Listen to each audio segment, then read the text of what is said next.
Karibu Kasako Media. Marekani ilitangaza mashtaka mauaji dhidi ya rais wa zamani wa Cuba Raul Castro siku ya Jumatano.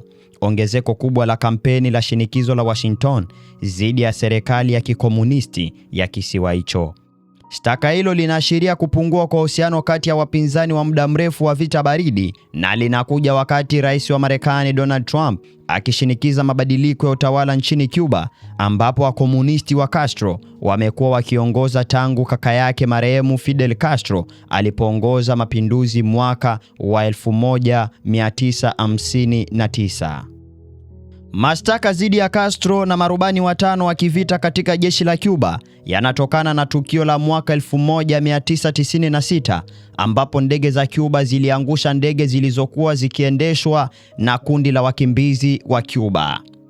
Raul Castro mwenye umri wa miaka 94 alishtakiwa kwa shtaka moja la kula njama ya kuwaua raia wa Marekani, mashtaka 8 ya mauaji na mashtaka 2 ya uharibifu wa ndege. Alionekana hadharani nchini Cuba mapema mwezi huu, na hakuna ushahidi kwamba ameondoka kisiwani humo au kwamba atarejeshwa nchini humo. Ni nadra kwa Marekani kuwasilisha mashtaka ya jinai dhidi ya viongozi wa kigeni. Hati hiyo ya mashtaka ilikuwa mfano wa hivi karibuni wa juhudi kali za utawala wa Trump za kupanua ushawishi wa Marekani katika ulimwengu wa Magharibi.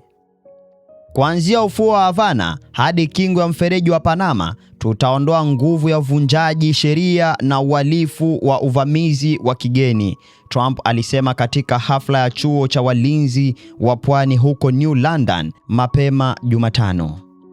Akizungumza katika sherehe huko Miami ya kuwaenzi waasiriwa tukio la mwaka 1996, kaimu mwanasheria mkuu Todd Blanche hakujibu moja kwa moja mashtaka kuhusu kama jeshi la Marekani lingemkamata Castro.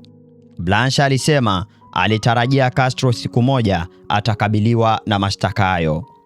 Kulikuwa na hati ya kukamatwa kwake, kwa hivyo tunatarajia kwamba atafika hapa kwa hiari yake mwenyewe au kwa njia nyingine, Blanche alisema huku akipigiwa makofi katika ukumbi uliojaa maafisa wa serikali wa Marekani wa Cuba.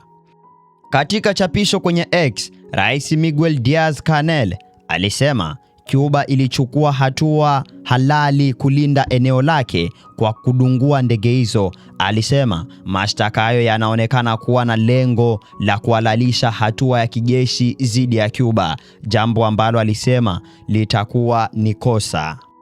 Ni mbinu ya kisiasa isiyo na msingi wowote wa kisheria, Diaz-Canel alisema. Diaz-Canel alisema Jumatatu kwamba kisiwa hicho hakiwakilishi tishio. Mashtaka hayo yanakuja miezi kadhaa baada ya Marekani kumkamata rais wa Venezuela Nicolas Maduro mnamo Januari 3 ili kukabiliana na mashtaka ya ulanguzi wa dawa ya kulevya huko New York.